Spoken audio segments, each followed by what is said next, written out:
Good work, too. When I had a dissimilar event,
Okay, we'd like to take a moment to call this meeting to order. This is a call meeting that we're going to be discussing the city's plan to opt out of Bill HB 581, and it's concerning a state bill that came down that we feel like is not a good bill, honestly. And we're finding out that every city in Walton County is going to opt out of it, as is the county, as is both the school systems, just for info. Danny Roberts here has been studying this thing. We've all been to meetings to discuss it with tax assessors and all those kind of folks. And we think this is the best thing for the city. So with that, I'd like to call the meeting to order. And Danny, would you like to start? Sure.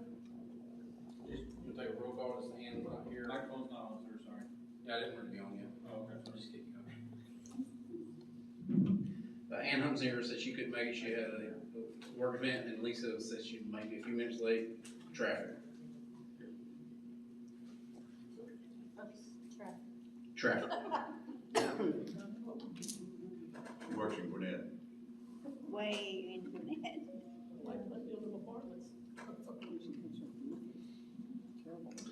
Okay, evening, Mayor and Council. So thank you for coming. So this is the intent to opt out.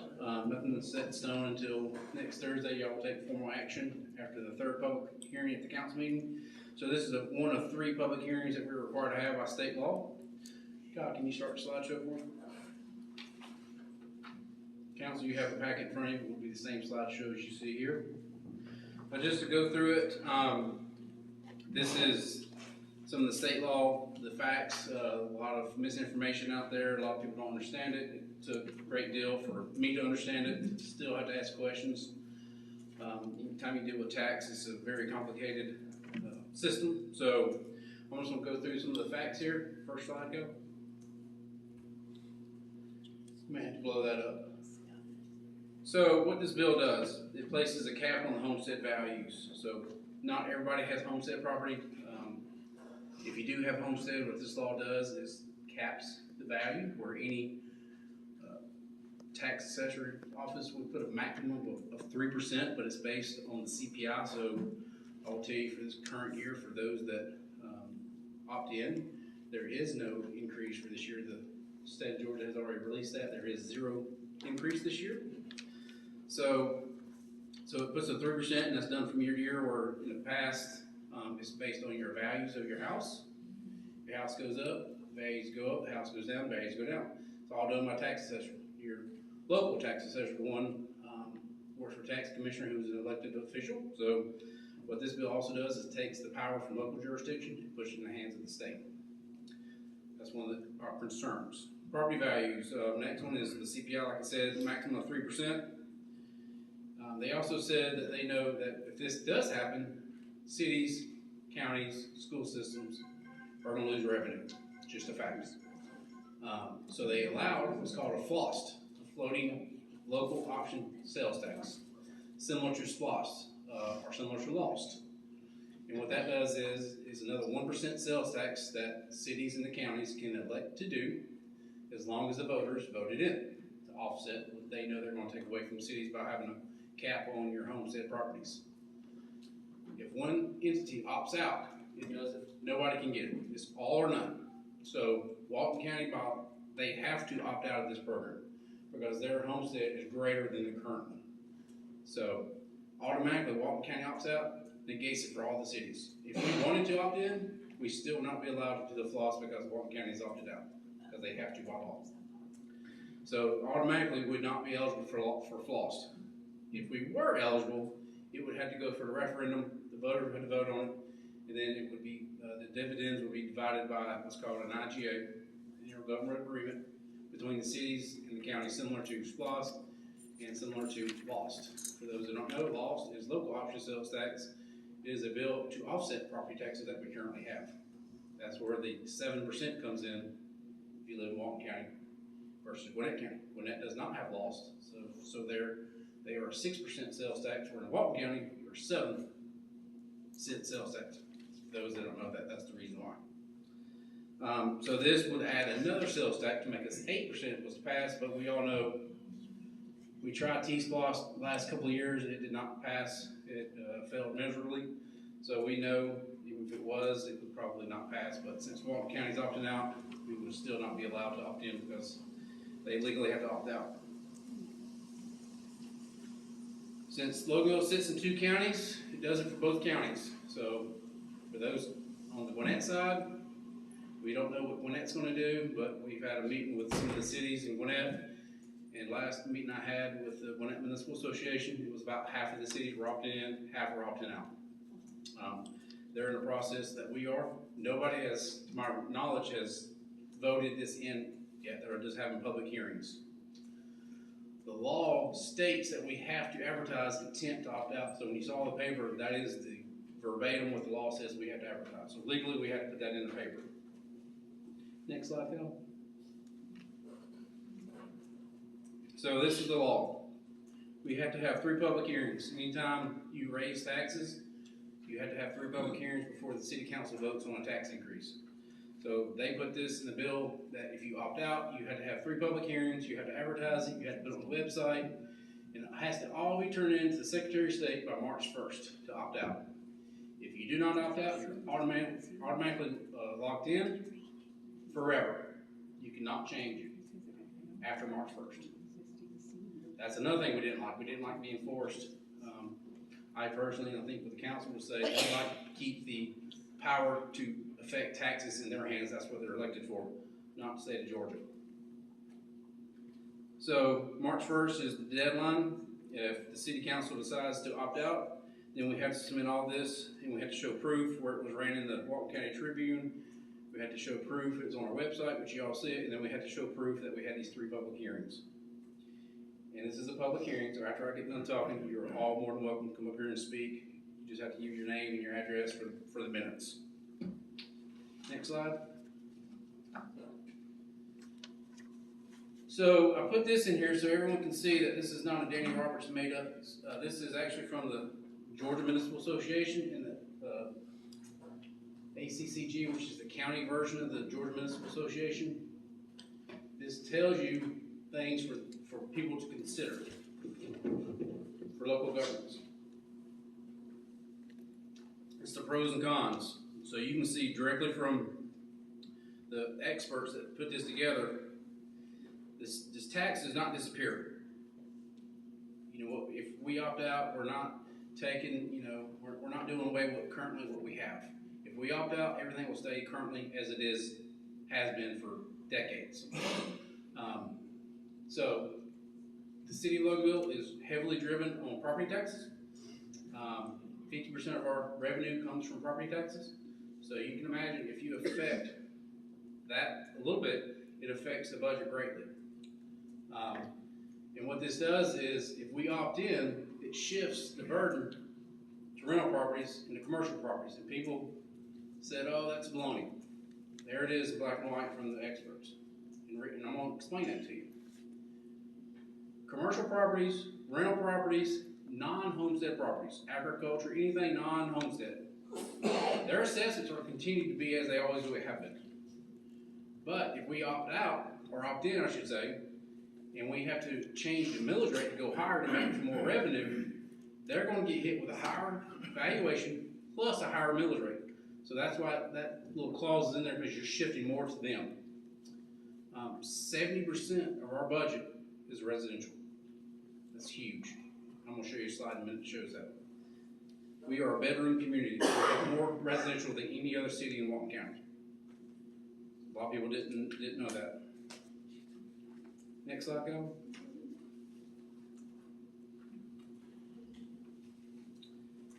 So this is, you know, the millage rate and the valuation of your home is all what makes your property tax bill. And I'll put this slide in here so you can see that what this does is the first year it doesn't affect us too much. Second year it really doesn't affect us, the cap. But years 3, 4, 5, it compounds. It really, because your home value stays the same. Nothing goes up, or it could go up 3%. But our cost of services continually to climb like everybody else's costs for your home continues to climb. Difference is our biggest revenue source will be capped. So what that does, it puts more pressure, second paragraph, on the millage rate. Millage rate is what's considered what we tax you on. When we move that millage rate up, it technically could be a tax increase, which means we're having 3 more public hearings.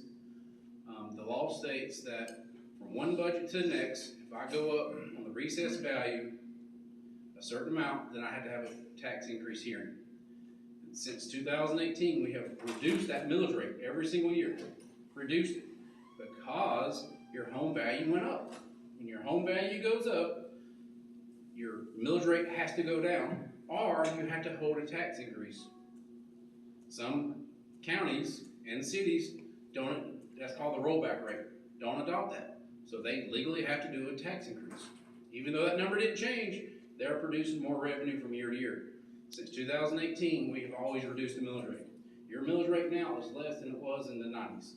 It's at 9 mils now. A little over 9 mils. So that's big. That's huge. And then this last paragraph scared me because it says here that it could exceed 20 mils in the long term. 20 mils is a lot of money. But some cities could go that to make their revenue. Some cities don't have the luxuries of having enterprise funds to offset their costs. We're one of them. We don't have we don't have electricity or gas. And what that is cities can transfer what's called a transfer from those business accounts to the general fund to offset property taxes. We don't have that.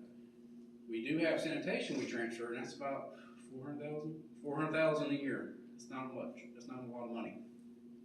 So I'll just put this slide in here so everybody can see this is not something that we made up. This is something that the Counties Association and the Cities Association for the state of Georgia put in there. Next slide, go. So floss, we're back to floss again. It talks about the schools are not eligible for floss because they're a different tax entity. Whatever we do here, if you're not paying school tax, whatever we do here doesn't affect your school tax.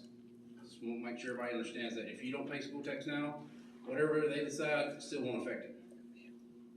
So, just know that. This just talks about the IGA and stuff I've already talked about and the percentage of where the money gets split. But it doesn't matter because it's not gonna happen because the county's already opted out, or is intent to opt it out. All right, next slide. This is where it gets into the actual numbers here. So Loganville's initial cost, what we have estimated from the Walton County tax assessor, would cost us $89,000 the first year by having a cap. So he figured actually 3%, but since the state of Georgia, Simpson has put 0%, that number would be actually larger. Again, you see the tax burden would shift to commercial properties, including rental properties, because they're not, rental properties are considered commercial properties, so they're not given a homestead exemption.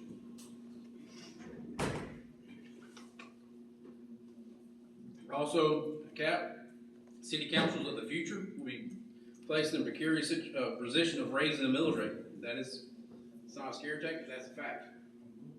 I've been doing this for 8 years now, and that's a fact.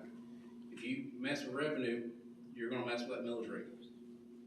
Or we're gonna cut services. That's not a scare tactic, that's actual black and white. I got numbers to back that up as well. So you can imagine 20 years, if you're locked in, 20 years from now, you're paying the same taxes on 2024 as you are in 2044. I can promise you, I can't promise you, but I would imagine that cost of living is going to be more 20 years from now. But if we're still making the same thing on 2024 numbers, you don't have to be a scientist to understand math. It doesn't equate. So like I said, opting in is a decision that permanently decides everything. If we opt in, unless the state changes the law, there's nothing y'all can do if you wanted to. 2 years from now, you're like, dang, we should have opted out. It's too late, unless the state law changes. Next slide. Zoom in, Kyle. These are actually real numbers. These are the actual numbers from the digest from 2021, 2022, 2023, 2024 for Walton County only. This is not including Gwinnett. I did not get anything from Gwinnett tax assessor. So these are the fair homestead values, and that's in the 304 million. Okay, that's your 40% value that we tax on. As you can see, in 2022, 237 million of that was homestead values. 48% of that is the digest. So if you don't understand what a digest is, that net digest, that's every tax parcel in the city limits of Loganville. It's $493 million. 237 of that is exclusively homestead properties. So when you affect that number, you affect the bottom number of the revenue for the city of Loganville. 48.1%. 2023, it was 52.1%. 2024, it's 47.5%. So when I say you mess with that number, it's going to mess with your overall budget. There ain't no ways to talk about it. Either you're going to raise taxes, you're going to raise your millage rate to make up that revenue, or you're going to cut services. Plain and simple. Okay, these numbers on the screen right now are Loganville's numbers. That's the city of Loganville's numbers. By the tax Yes. department. So as you can see, if we had a 3% cap, and what this reflects is if this went into law in 2021, and it's a 3% max cap every year, scroll down, Kyle, versus what we've collected versus what the state law would do to us, we would lose $409,000 in year 2022, $982,000 in year 23, and we would lose $919,000 in year 24. That is a total of $2,311,000 of a $16 million budget. Half of that comes from property taxes. So that's the dire situation. So I know the city council. So what I did was I cut every single thing out of the city budget. Fuel, maintenance, computer supplies, ammo for the police officers, everything. And I can only cut 1.7 million. The cuts will come from personnel. So if something bad happened, I'm gonna come to them and say, which department should we get rid of? And that's a decision we will have to make. That is the gravity of this situation. Not saying it's gonna happen, but I'm saying that's what could happen. Next slide. Now, we are not foolish to know that citizens will be upset because they passed this bill by huge measures, 67% I think in Walton County. But a lot of people didn't understand what they were voting on. I see it on social media.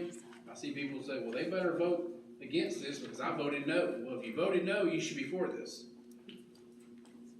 I voted against it because I know what it's going to do to local governments. But it was approved by the voters. So the council in our last meeting that we had, we briefly talked about this. They asked, we're the only city that currently gives a homestead. No other city in Walton County gives homesteads. We do. We give a $2,000 homestead credit. They asked if we doubled it. So we went to $5,000. So right now we have a roughly 2,723 homestead properties in the city of Loganville. That's including Gwinnett. That costs us about $51,000 a year that we don't get in revenue. So the council said, well, let's look about doing a $5,000. Now what that takes is local legislation at the state to change our homestead because they have to change it. You all would instruct Paul to say, Paul, write a resolution and ask the local legislation at the state level to change your 2,000 to 5,000. That's what it would basically cost at the current millage rate. That cost ebbs and flows with the millage rate because it's multiplied by the current millage rate. So based off of the current millage rate for this year, you're looking at almost $130,000 to the city's current budget. And that gives them $5,000 off their property. No other city does that. I know City of Monroe is talking about it because he and I have been talking a lot about this. I believe they have intent to do 5,000 as well. But our 5,000 is more than anybody because we got more residential property than any other city in Walton County. So these amounts can be changed at future councils. Y'all can go up, you can go down. That would be something I would imagine Paul would put in the resolution if y'all direct him to do that. That gives you the right, called the home rule, to change your exemptions. This was put in place in 1975. We found the minutes in December of 75 where I don't think they went to the state. I think they just, I think Junior Hall was the mayor, and I think they just did it. And it's been in place ever since. We were amazed to find the minutes, actually, to tell you the truth, the signed copy of the minutes as well. But I cannot find anywhere where we did a resolution to the state of Georgia. So, talking with Paul, more than likely we would have to do a resolution to the state and ask them to change it, which shouldn't be an issue, but it probably wouldn't take effect until next year. I think we're too close to making anything effect this year. One problem with that, though, that I see, if we're currently working like the Dickens to meet the revenues versus the expenses, if we do this, it's very possible we'll have to raise the millage rate to make up that $90,000 or I think $80,000. it'll be easy to find $90,000. $120,000 is a lot better than finding $2 million. I'll say that. But we've already cut too. Yeah, but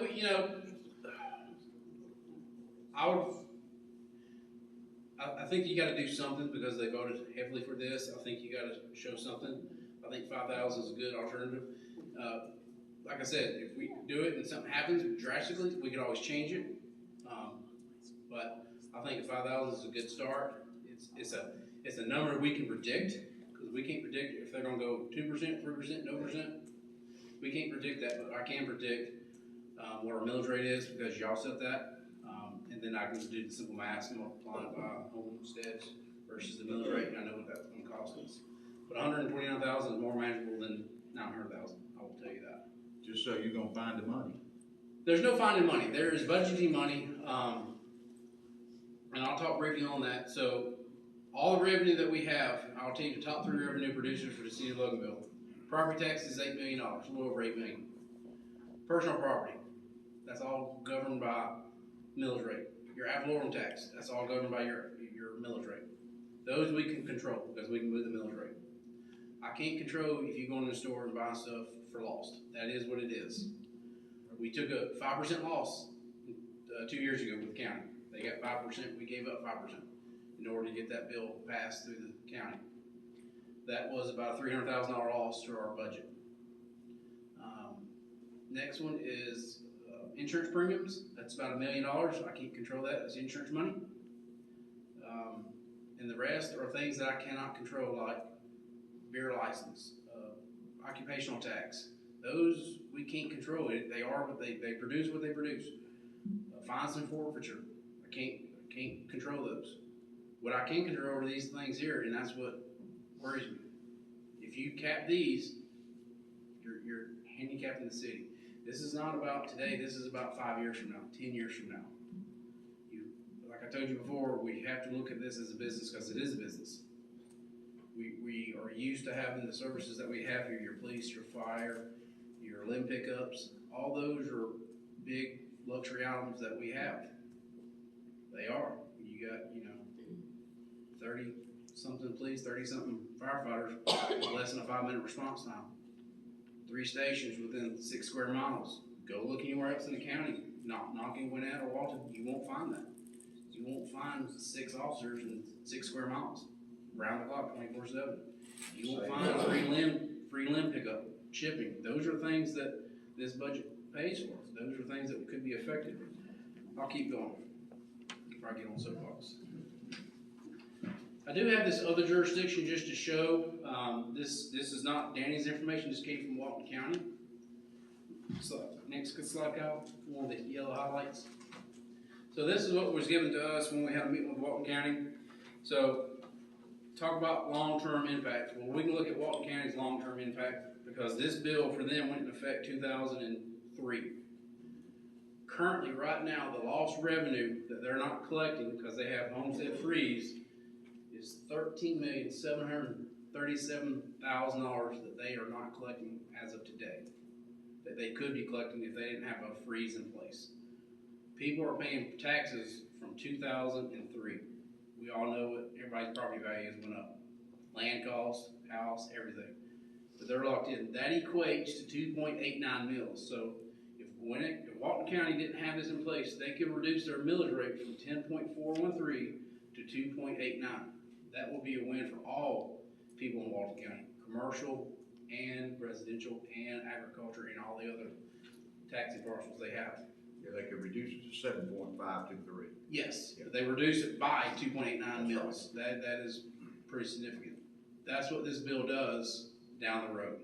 It says, GMA says it, ACCG says it. It's not going to be an immediate effect. It's going to be a long-term effect.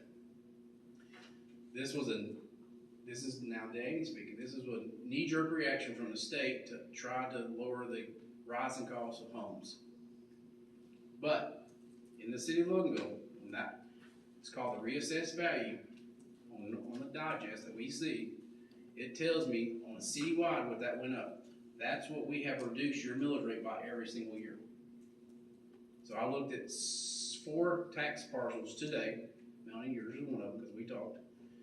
And from 2002 to now, it was roughly $40 to $50. It went up. 2013 or 2023 is an odd year because we had the HRG credit that the state gave, a $20,000, and y'all didn't pay that. So what happened is the state did a grant and they paid all the taxing authorities that money that they lost. Ours was about $500,000. I'm sorry. A little over 400. A little over 400,000. So that's an anomaly. You really can't look at that because that was a one-time deal. But you look at 22 digest and 24 digest, and it's only went about $40 because we reduced your millage rate. Now, I explain this. Some people say, well, Danny, my tax bill went up, and you're saying you reduced taxes. That's correct. You got to remember, I look at the digest as a whole city, not individual property. So one property may went up 10%, another property may go up 0%, but citywide it went up X%. And whatever that is, that's what I legally have to reduce the millage rate to keep the same revenue, or we have to have 3 public hearings to say, hey, we're raising your taxes. Even though we may not move your numbers, we're producing more revenue from one year to the next. So every single year, we have reduced the millage rate since 2018. So, but some people may pay more because their house value may went up more than your neighbors. They're supposed to evaluate the whole county every 3 years, so third of the county every year and hit in 3 years. That's what the law says. We don't know how they assess value. We don't do assess value. That's Walton County for the Walton side. It's Gwinnett County for the Gwinnett side. If you think your home value is too much, appeal it. You have that right. There is a law and a formula you have to follow. Just go to the tax assessor's website and look what that is. Trust me, people appeal it all the time because we're steady writing checks back to the property owners for when they appeal. So that's just a fact. So if you think you're paying too much, challenge it. But you have to challenge it with assessors, not with the city, because we don't assess property. We just get the numbers from them and we put our millage rate and it tells us what your bill is. I know that's a lot of information, over a lot, and I'll open it up for mayor and council first for questions, and then we'll open it up for the vote. Well, it was a lot of information, but it's certainly a lot more information than what was on the referendum. So this is where we at today. Have any questions? Any other questions? Anybody? I do, but I gotta think. Well, you'll have 2 more times to hear this. Our next public hearing will be February the 10th, which is next Monday, and that'll be right before the work session. And the next one will be February the 13th, which will be before the council meeting, both at 6 p.m. in here. And then they will take action on the council meeting on the 13th. They will vote one way or the other. I'll open up to if you want to speak or ask questions, please come to the microphone, because we got people on YouTube watching, they need to hear, so I'll open the floor up.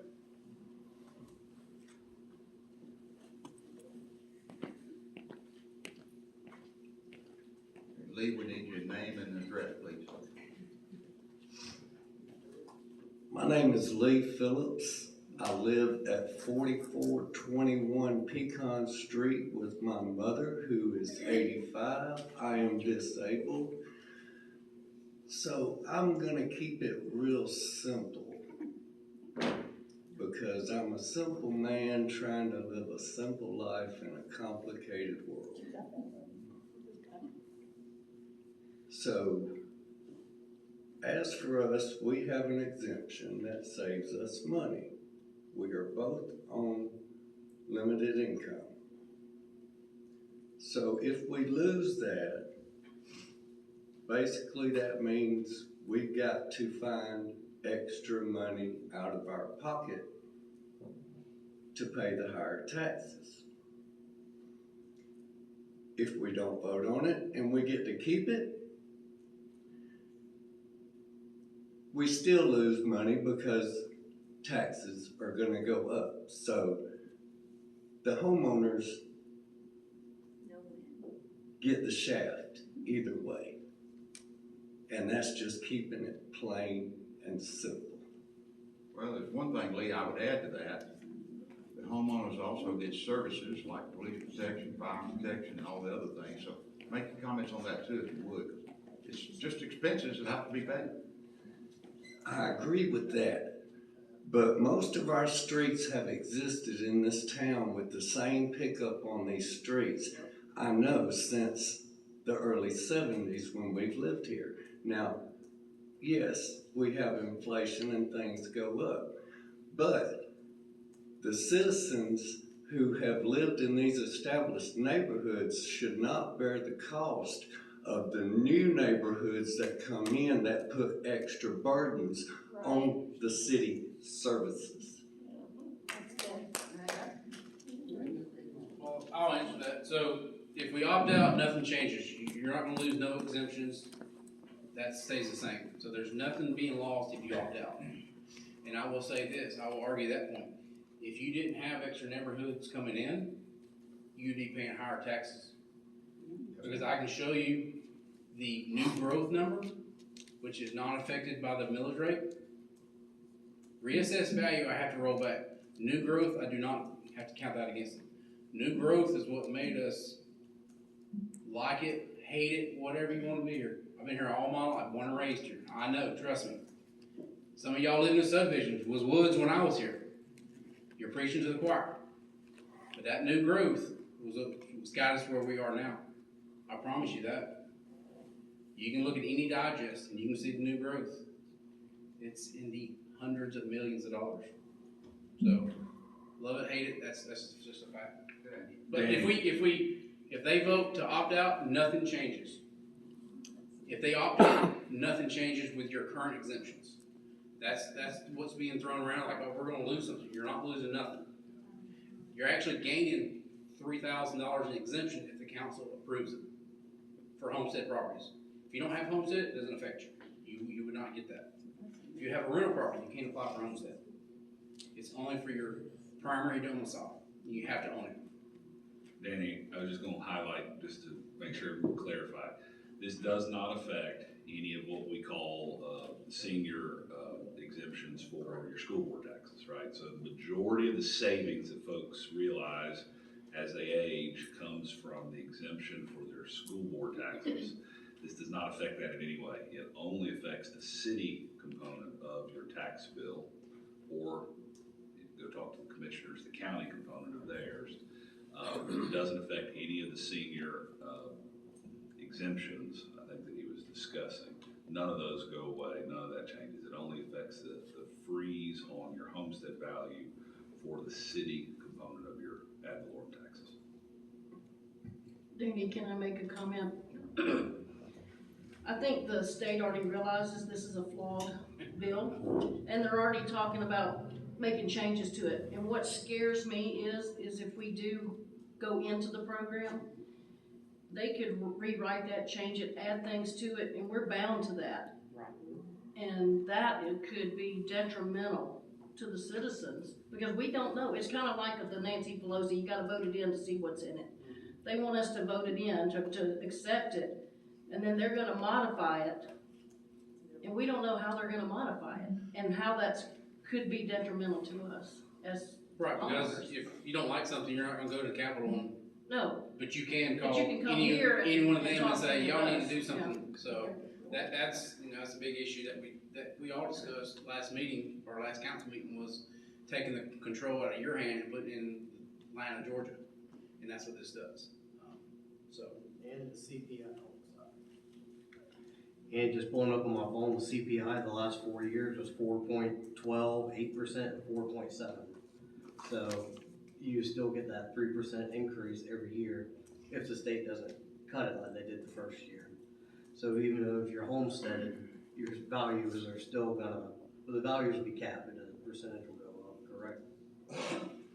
yes, if you opt in, this has a 30% cap. That's the maximum it can go based on It'll the. still go up. It can still go if the, not Department of Revenue, but Secretary of State. Right, Secretary of State, that's who decides, so, that's in the law, yep. And I will mention this because the bill doesn't really address it, that I could find. If you have a recession, let's say your property value goes down 50%. And the next year it goes up 50%. Well, it could go up 50% because it doesn't say it.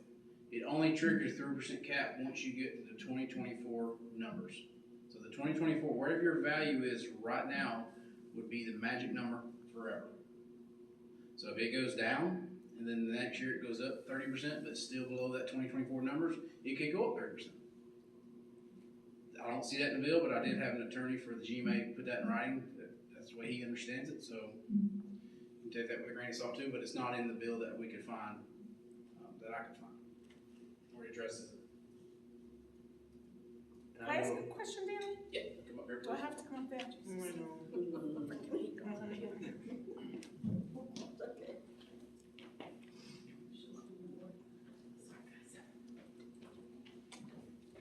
Okay, Engineer Bird, Teleshield View. Okay, so I'm hearing everything that you're saying, and it's making sense to me, and I'm with you, but here's what keeps going through my mind. Isn't every other city jurisdiction being put in the same predicament? And then if so, why did they think this was a good thing? I'm trying to understand the flip side of it. I asked the question with, when I was on a meeting with the Gwinnett County Municipal Association. There's 17 cities, in Gwinnett County, and I asked the question, why did GMA support this when it seems like, well, all the cities in Walton are advertising to opt out. I have no idea what they're gonna do. They're advertising just like we are to opt out. And what I was told was, well, it was the best of, it was the lesser of all the evils that could happen, so that's why we supported it. That was the exact words they gave me. I said, well, that really didn't answer my question. So, he said, well, the state was bound to do something in place, and this is what we thought was the best of all the stuff that could be, so that's why GMA supported it. That was the answer I got. Because they were bound to do something. But why? Because I don't want to speculate, but if I had to speculate, I would say that since values of 2020 have astronomically went up, they thought, well, we better do something to get voted in. I mean, I hate to say it that way. As a voter, that's what I'm gonna say, not as a city manager, but as a voter, I'm gonna do something to make myself look good, and we'll let the local municipalities and local jurisdictions worry about the mess. Yeah, We have to eat it, not know. yeah, I'll add a little bit to that also. The new law is a two-part law. It is the freeze or the homestead thing, but it is also the addition of the FLOST, the floating local option sales tax. So I guess to further answer the question, the logic was we're going to freeze taxes in a way that help the homeowners, but offer the local municipalities and counties an opportunity to pass an additional 1% sales tax. The problem with that is twofold. One is the law is written such that if any jurisdiction in our county opts out, so it's not even up to y'all, if anyone. So if, let's say, Walnut Grove opted out, but nobody else opted out, everybody else opted in, you are prohibited from passing the FLOST. So the idea at the legislature was we're going to create a two-part law. The first part of the law addresses sort of a tax savings, tax reduction element, and then the second part of the law addresses a tax revenue increasing component.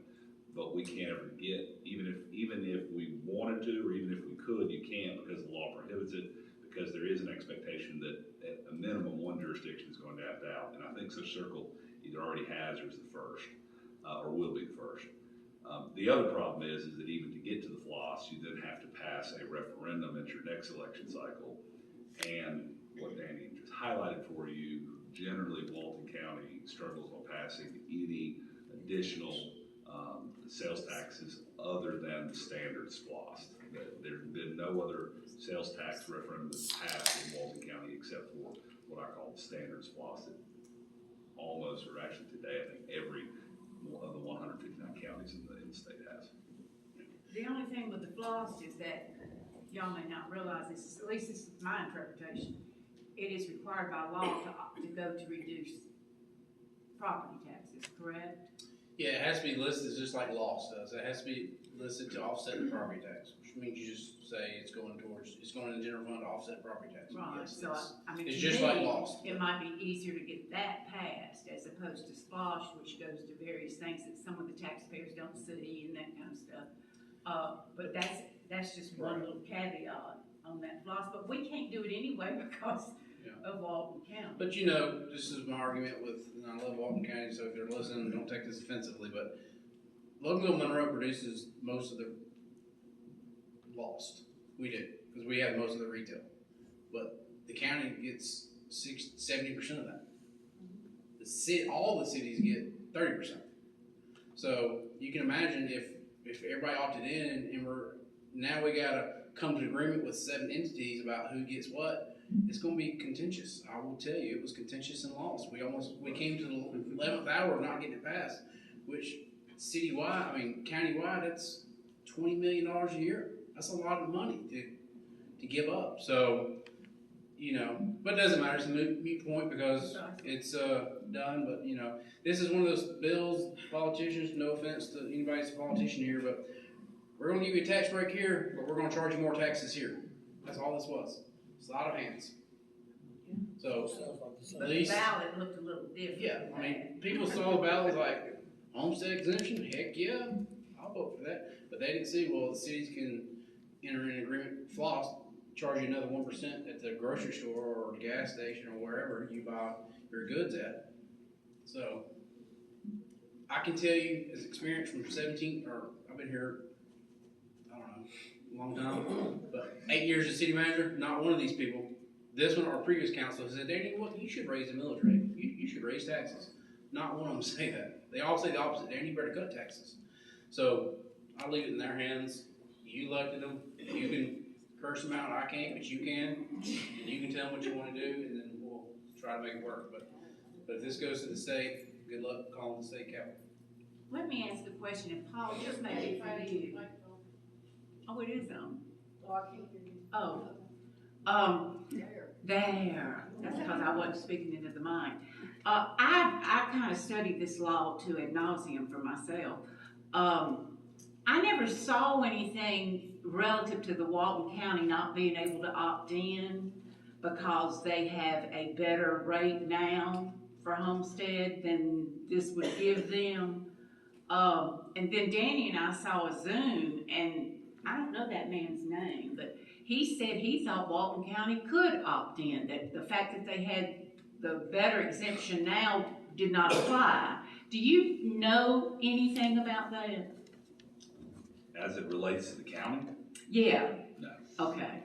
I do not. It troubled me because I want us to be dealing with the facts, and I don't know enough about the Walton County issue. I do know Chairman Thompson, and I don't think he'd let him, I think he's on his toes. But I can't find anything in the law that says that. I will tell you, if they opt in, everybody's homestead will be reset to 2024 numbers. Yeah, everybody. And I can promise you, the house in 2003 is a lot cheaper than 2024, and I can't imagine the pitchforks they would get at their county steps if they Would they opted be in. reset to 224? Because it says they have to give the best of what they got now, which is The what way I they understand do. it is, that's why they have to opt out, because they have to go with the most restrictive, that's the way I understand it, and right now, there's fixed 2003 numbers is more restrictive than 2024, but that's, it's for them to figure out, but that's the way I understand it. Yeah, I just got confused. I just didn't see anything that supported. If you don't have homestead, you should make sure you have homestead for the county and for the city, but you can only have one homestead instead of Georgia. The county But can, the county, don't they notify, that's what I asked in the meeting, if I registered at the county, you Well, I got can tell you, notification, I'm when I homesteading built in the my city. house, I forgot to register, because I had two houses at the time, and I forgot to move it, and I didn't catch it till 2021.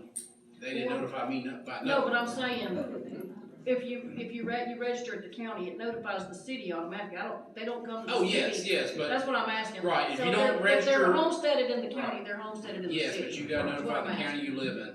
Right, but Well, yeah, the thing that's yes. scary that was doing, if the county was going in, is the fact that our property values in 2003 were way down here compared to now, and if they were to opt in, that would be a massive increase in everybody's taxes. See, I don't know it, I'm just confused on all of it, and I know we're gonna have to vote, and to vote, I'd like to know what I'm voting on. Good yes, or sir, young bad. man. I'm Donnie Platt, we live at 208 Fair Street, Hey, and Don. I'm just looking for a simple version between the city council and the city manager, because I'm pretty good at numbers. I'm probably more confused now talking about village rates and a $3 million loss and a $500 million gain. If y'all could take a $250,000 price tag on a house and show both scenarios, what's gonna do if we opt in or we opt out, best case and worst case, that would simplify it for everybody. You wouldn't have any kickback. They say, yes, let's opt in or let's opt out. This is the best it's gonna be, this is the worst it's gonna be. But this thing's so complicated, you gotta be a lawyer and a mathematician or a preacher and everything else to understand half what y'all trying to say up here. And I don't know, is that possible to put it in a, so it's not possible to simplify? Nobody knows those facts. I'm just saying if you used a $250,000 value on a house and then the way it is now and the way it could be, there's no way to figure that out. No, and I'll tell you why.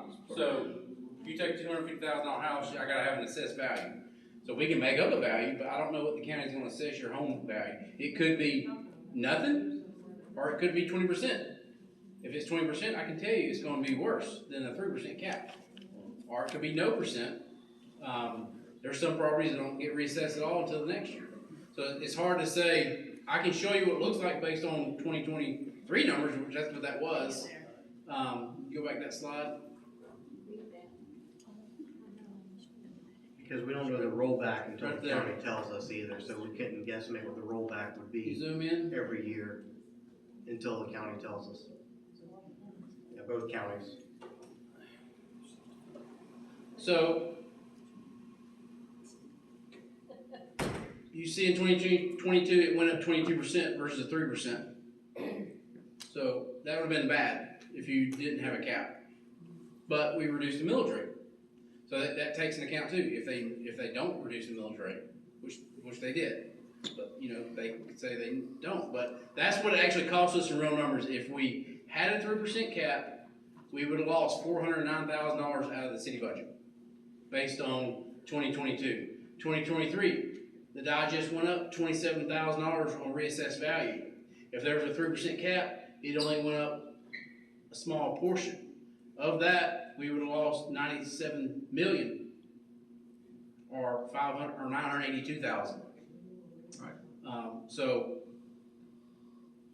I can tell you that a cap is better for the homeowner, but it's worse for the city because that's our revenue.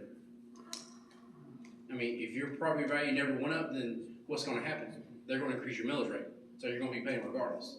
So you're going to be paying $100,000 on a $100,000 house at 10 mills will be X. Well, they said, well, we need more money, so we're going to now make that $100,000 house. Now we're going to charge you 15 mills. Because at the end of the day, I got to have the money to operate the city. So what I'm saying is keep it the same. We have been blessed with growth. We've been blessed with commercial coming in. They're not eligible for reassess caps. So that's what's gotten us where we are. Because just like y'all, our cost of business in the city has went up 20-30% in some cases. Personnel costs alone has went up. Insurance costs this year went up 20%. That's in the millions. So either we have the money or we cut services. I mean, I hate to say it that way, but it's literally that simple. But to tell you on a $250,000 house, there's too many variables. But I will say the 3% is better than the 20%. But about 20%, we reduce your millage rate.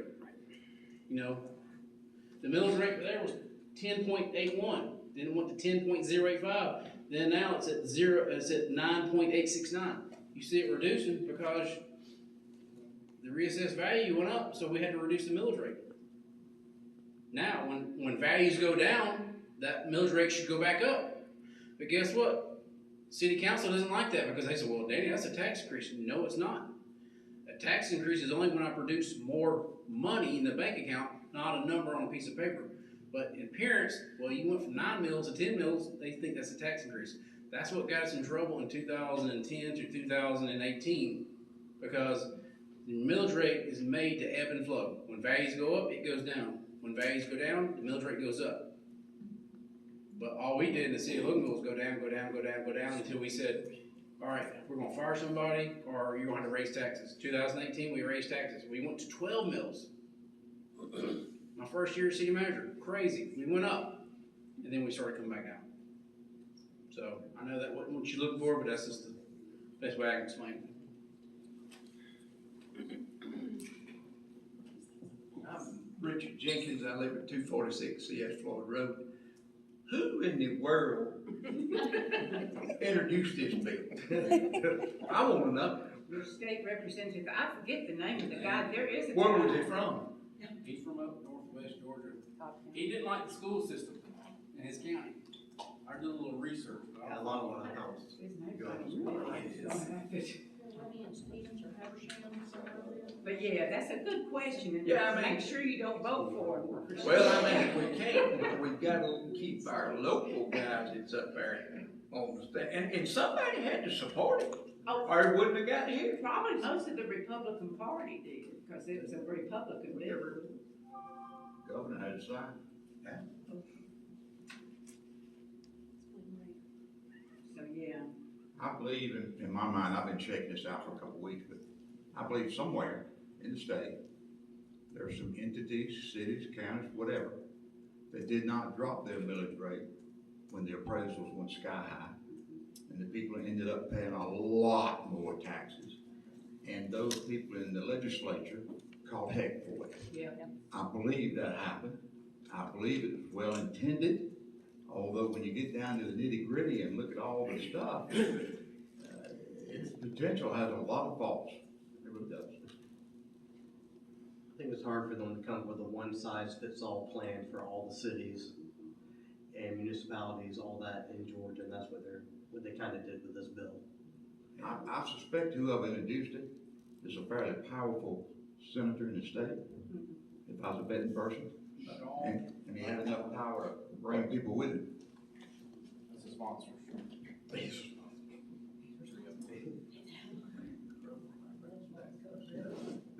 you can just Google sponsor of House Bill 581, it'll tell you. Well, it made it through with no problem, went through pretty quick, and Yeah.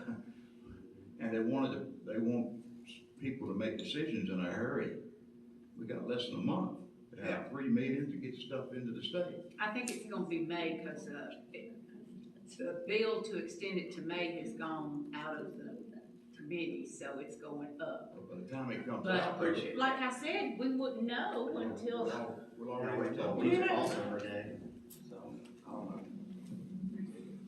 Good question. Any other Yes, sir, questions? you got a question on your mind? I know you do.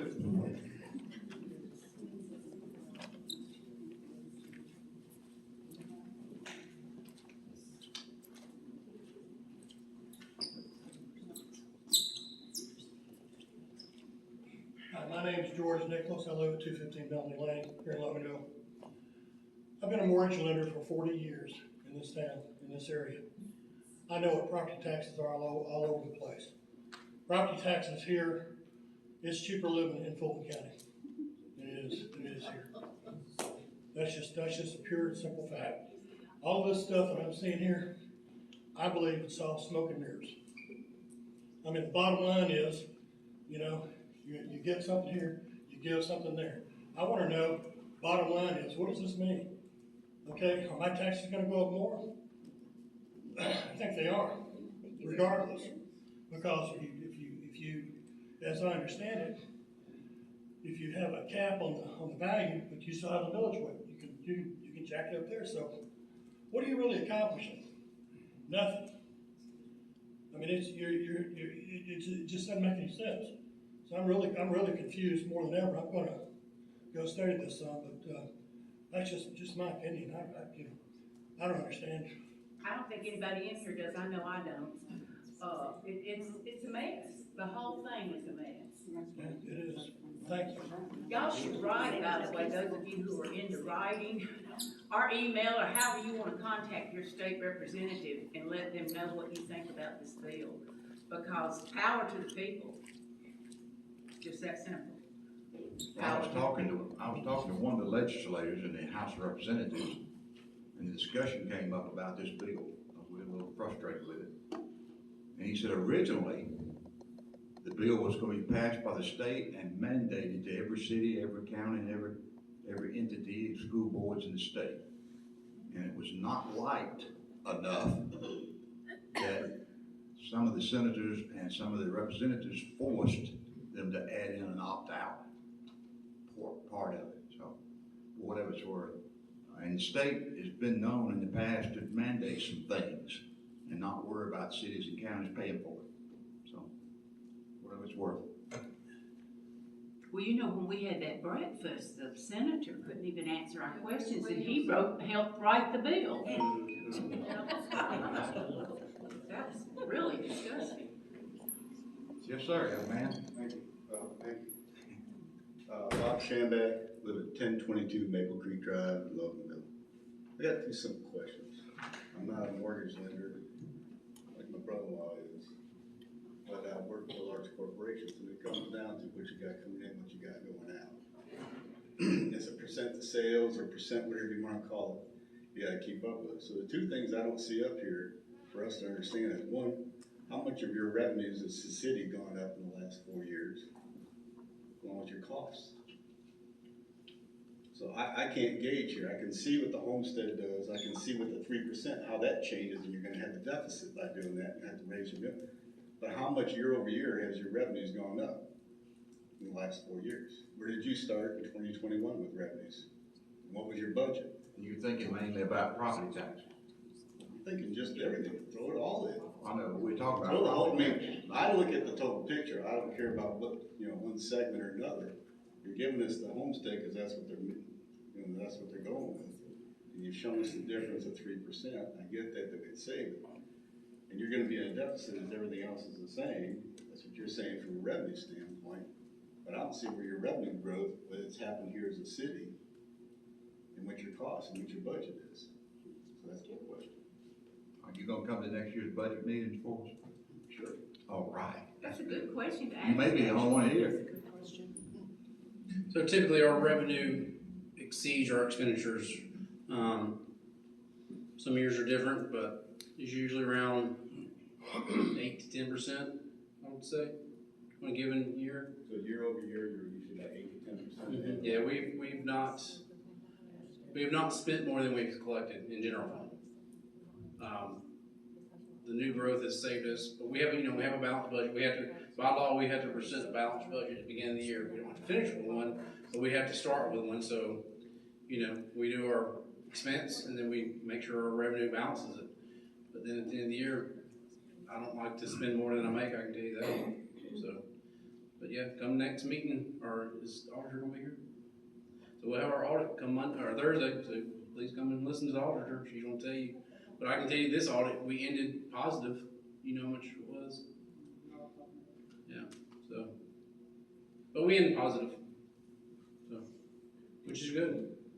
I don't think I'd be kept around if we were negative. So. Yeah. Good comment. It all does boil down to what you got coming in and what you got going out. Mm-hmm. Name of the game? If you don't have enough coming in, you gotta cut what's going out, and it may be jobs, that may be services, who knows? But one thing that's real interesting to me is the city, the county, the state, all have to have a balanced budget every year. There is no exceptions and there's no excuses, but our country don't. Interesting, isn't it? Anyway, that's a little bit higher up in the clouds, but maybe that's the reason we owe $36 trillion. Probably. And I believe we all understand the plight that, about the prices going up and all that. And that's why at our last meeting, we discussed increasing the 2,000 to a certain amount, trying to keep it in line with something countywide. So if going from a $2,000 homestead to a $5,000 homestead is a decent amount for us to give up to, so we can have more control over, like Danny was saying earlier in the meeting. I don't want to overlook that, because I believe we are understanding relief is needed. Just more relief that is more controlled locally. And that'd be a way to do it right there. But we are the only city currently that does offer a homestead at 2,000, so at least we do have that. But we are looking about increasing it as well. But we have to get kind of through this before we can get to that step, because they put a deadline on us for this. Now they might extend the deadline from what I hear, but we don't want to take the chance and then miss the deadline either, and then have to automatically opt in. So. Any other questions? Do I have to come back up? Huh? Yes, ma'am. Only because we got Did money. you do a better job of giving your address this time? I'm just thinking about what that gentleman said about overall revenue and whatnot. Is it possible, is there a scenario to have the best of both worlds?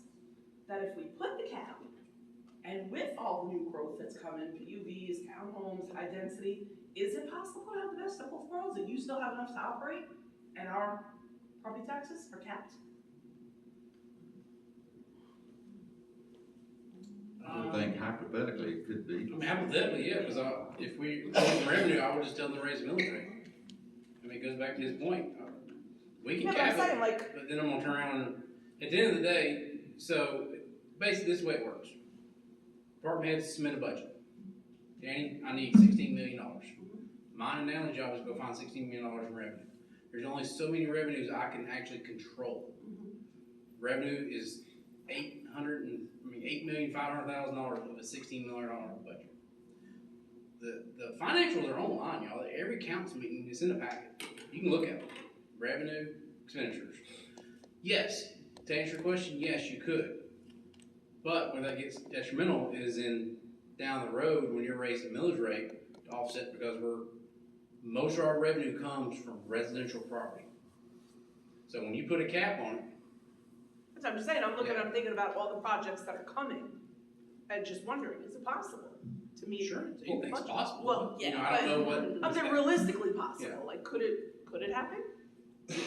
Well, and supposedly the growth brings in revenue. Right, that's what I'm saying. But what And you're, we got a lot of growth. Keep you're in mind, missing it is, Yeah, but look at the expense that comes, that you have to pay out with all that growth, your infrastructure, your more police, more fire. Exactly, There's but more that's not expenses. what's being touted. No, I'm with you, so. but as Danny said earlier, the reason this council has been able to roll back the millage rate for the last 4 years is because That's- that new the growth whole point we're provides some missing money is, that we wouldn't have had. we know assessments have went up. Mm-hmm.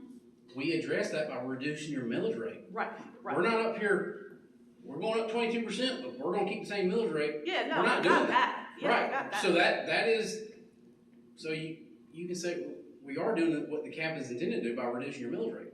If we didn't reduce your millage rate, then you would have every argument in the world to say, you're raising my value, plus you're raising my millage rate. We're not. There's a 5-year digest on the city's website. You can look at the last 5 years, it'll tell you I have to advertise that. Every single year it has went down because that reassessed value went up.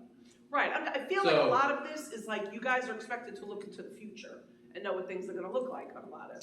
So I'm just sitting here Yes. thinking about Loganville, and I'm thinking about all the stuff coming up out of the ground, the PUV, all the townhomes, and I'm thinking, that's gonna bring a lot of revenue. Does that put us in a position down the line to possibly, like I said, to have the best of both worlds? Yeah, the more growth you get, the more, hopefully your millage rate will go down because you do have that new growth. That's another reason our millage rate, and we're able to do more things, we spent $600,000 on paving last year, the first time we've ever done it since I've been employed to the city. We only spend usually $100,000, no, not even $100,000, $30,000. We just get a grant and we put in our 25% match. But Mayor 2 years ago, he said, I want to spend $500,000 every single year. We've had the funds to do that because we've had the new growth. We were able to, we had that huge pay study. That was $1.7 million. We didn't raise taxes. Oh, the pay. That's for everybody, citywide. Now, half of that was water fund, which is not included in the general fund, but, your police and fire, them alone, y'all, was that, what, 700,000? Or 400,000, I can't remember. Maybe, no, it's 400,000, it was 200,000 each. Their increase, 400,000 was just for those, paid for those 2 departments. Again, we didn't raise the millage rate because we do have that growth that we all talk about. It's a love-hate relationship. Trust me, I hate traffic as much as y'all do. But Part of that was on those increases. Our city gave 2% and 3% increases each year for 5 or 6 or 7 years. And then we open our eyes one day and find out that we pay less than any other entity around us. 2%. So what do? You either lose employees or you pay them what they're worth. That's what we did. So, yeah, but to answer your question, we have very good, healthy financials. I'm not saying we don't. I'm not trying to scare anybody saying the world's going to collapse. I'm just saying 10 years from now, I don't want to be forced into a cap. I rather let them control that, not somebody that doesn't live here. Do you know anybody opting in? Do what? Do you know any city or township opting in? I was told half of the Gwinnett cities are your cities. Covington is opting in. Who? Covington. Yeah.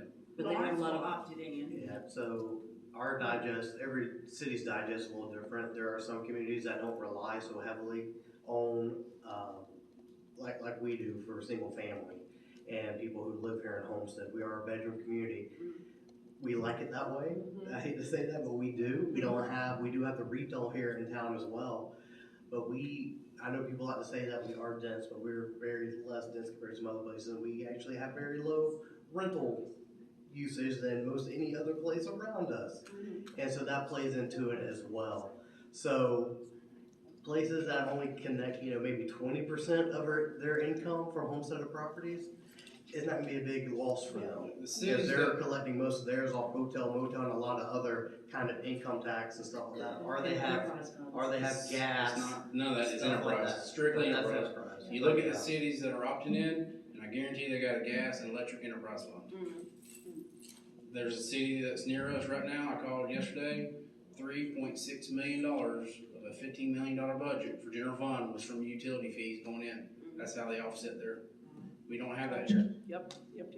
We are solely dependent on residential property. That's why it's detrimental to us. Plain and simple. It is what it is. We're a bedroom community. We don't have industry. We got some commercial, but 70% of our budget is residential property. Of that 70%, 50% is homestead properties. You cap 50%, what are you doing? If I tell you your salary, you can no longer, your salary make no more than 3% forever, is that gonna affect your home? You dang right it's gonna affect it. You're gonna have to make some decisions, right? Yes. Same way here. Yep. It's that simple. That's about as simple as I can make it. Based on everything y'all said, then the best idea is to go ahead and opt out. Is that what we hear from everybody? The question is, I am intending to opt out. I have presented to them, I'm not gonna speak for them. They will make that decision come next Thursday. Unless they wanna tell you now how they feel, but, my intent is to present to opt out. But with every one of y'all living in the city, you own a house here, personally, would you opt in or opt out? And we do. We all live in the city, you have to. Yeah, that's what I'm saying. It's, I don't know if you rent or own, but, so, I mean, It it's just hard leaves, for us to argue with you. If y'all willing to do it to your own pocketbook, I say we go with it, so. I also look at it from the business side of things. If we do have to end up going from the millage rate and it's only really businesses paying for it, I know some of the bigger retail and stuff like Walmart, that's not gonna get affected, but some of the smaller stuff, if they have an increased tax bill because of increased millage, we might be paying some of that. I don't know if they raise their prices or whatnot, but I know the small business would feel it first. You know, especially if they have brick and mortar. I know like ones that run out of their homes and all, they wouldn't. In the big retail, they would eat it no problem. But that's just one of the minor things, and that's something I don't have any facts or anything to back that up. That's just, you know, gut feeling, being a small business owner, brick and mortar. I gotta pay a lot more in taxes. I gotta make up for it somehow. But yeah, I might save money on my personal home, but having a brick and mortar in the city limits of Loganville, you gotta make that I right. mean, you can see there, it's leveled off. 22, 23 is bad, but now we're at 24, you can see where it went down 6% versus 27 versus 22. I would say you gotta look at your millage rate. If they wasn't reducing the millage rate, then I would say yes, be concerned, you're gonna pay a lot more. But the properties I looked at from 2003 to 2022 to 2024, it was roughly about $50 a year total. It's almost 32. So I know $50 is $50, but when you look at taxes, to me, that's not a lot. That's one dinner with your wife. But I think the state made a knee-jerk reaction to the numbers, and it was too late. It's leveled off. COVID was probably blamed for everything, but I don't see a huge increase this coming up budget cycle either, as far as assessments. sure. But I don't know. We don't do the assessments. But I can tell you when I had to do my budget before I even get my assessment, so I'm just educated guess really. I typically only put a 2% increase in a budget. And Danny, I'll say too, that none of us want to pay more in taxes, none of us, none of y'all, we're in this together, and when I look at this, it's very complicated, and it's like the legislators checked the box, they put this out there and got what they wanted, what they needed, they checked their box and pushed it down to us, not just to us, but to us, we're in this together. And, it seems a little bit half-baked, it doesn't seem like it's fully going around the circle and getting everything completed, but it's a problem they dumped on us and we've got it figured out. And opt in, opt out, I don't know, this is very complicated, and when they present it to the public, you know, oftentimes you guys look at us and think, you know, they look at us and say, what are y'all thinking, are y'all crazy?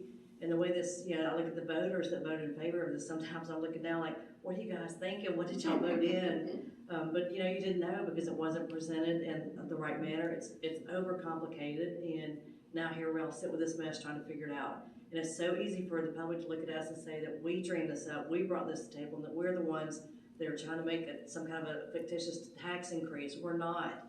That is not what we do up here. If anything, if we had a chance, we'd lower the taxes, but, sorry. I know that's not gonna happen, but it would be lovely if it did.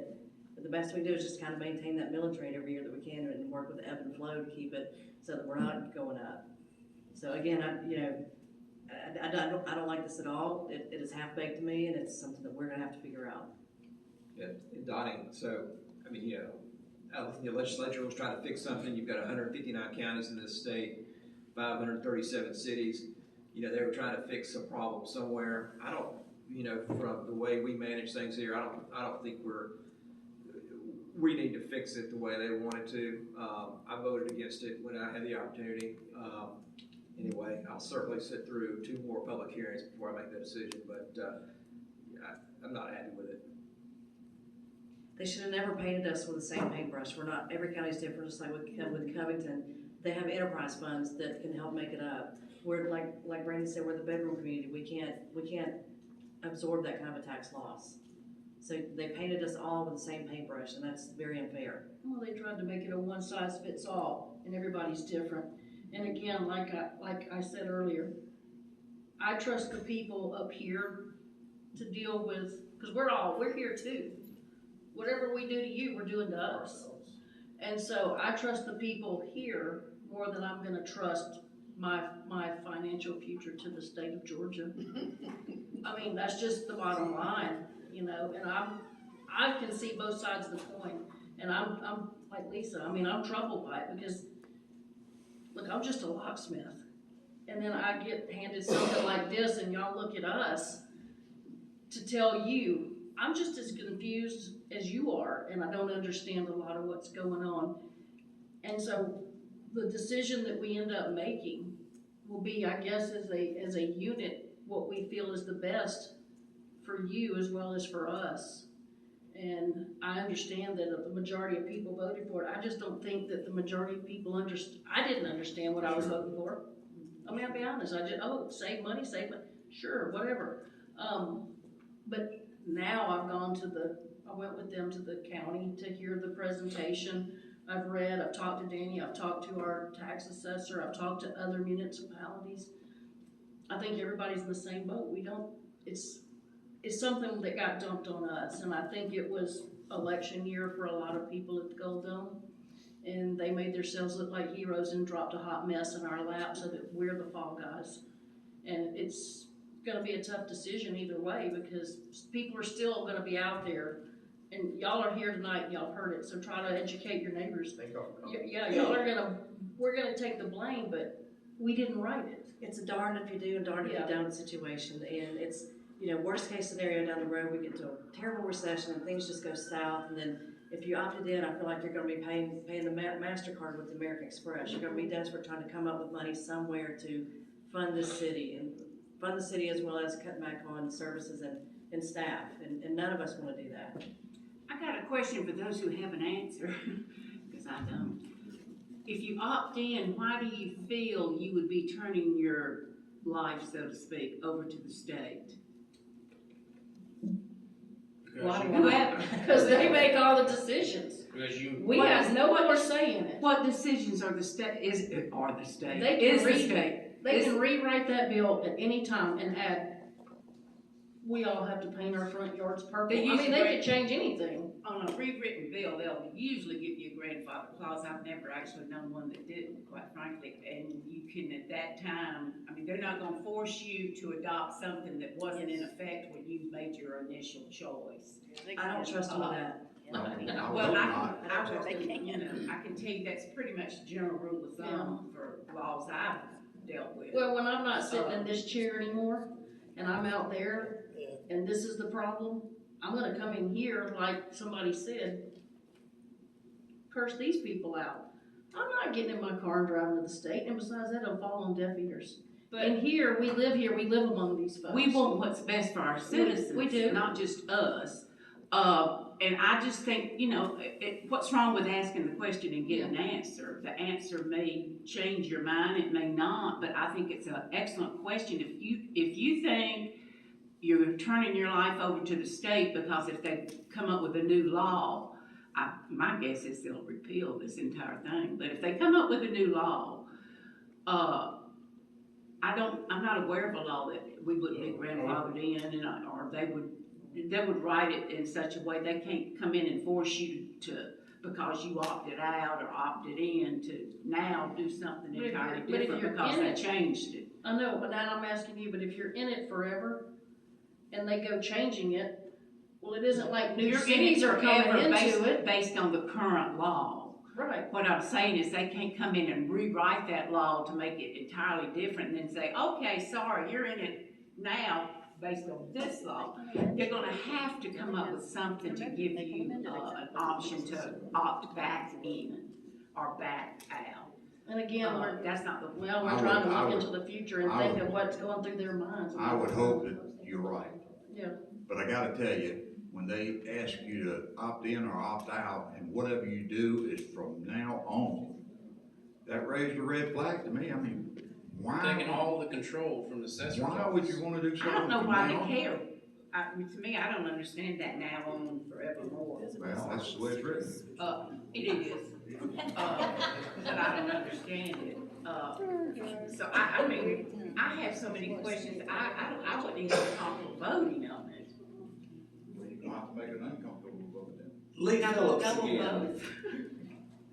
Is there this I guess would be for Paul, is there a legal remedy that we as a principality can use to force the state to give us clarification on this issue?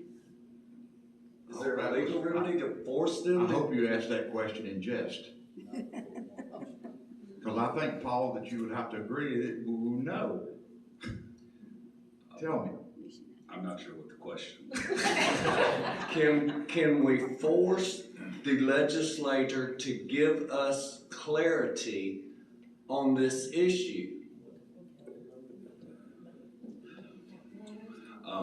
So I don't know who we is that we're talking about in that question. The city, because y'all represent what I was just hearing, y'all represent the people, and so instead of having the whole population of the city address the state legislator, can y'all and the attorney that represents us, is there a legal remedy that y'all can use to save the time of the people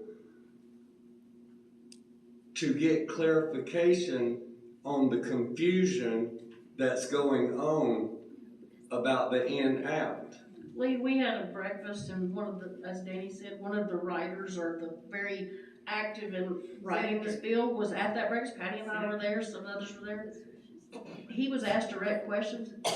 He could not answer a single one of them. Why do we have to go along with something that they can't clarify? There you go. But we don't. There you go. That's the opt-out. Why do we have to do it? Right, Because and they say that's so. what opting out is. That's what opting out is.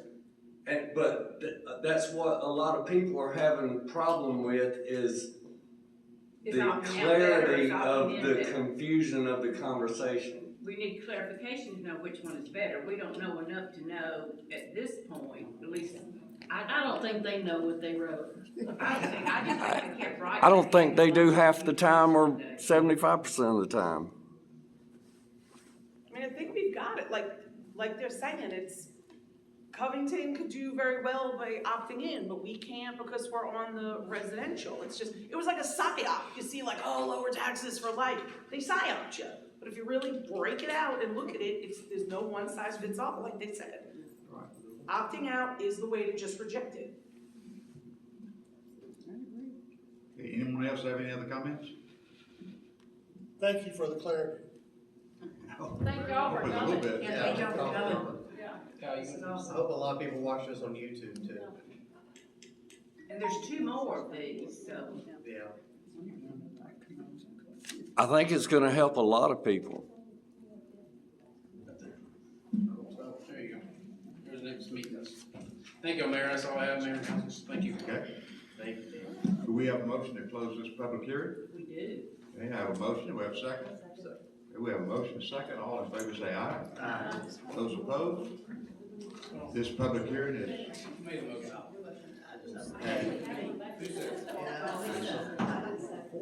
At least I didn't see Made it. a motion to adjourn.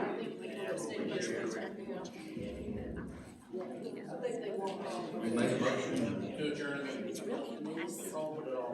That was public hearing. That was it? Okay. That's all right. Thank everybody for being here. What's up, right? Okay.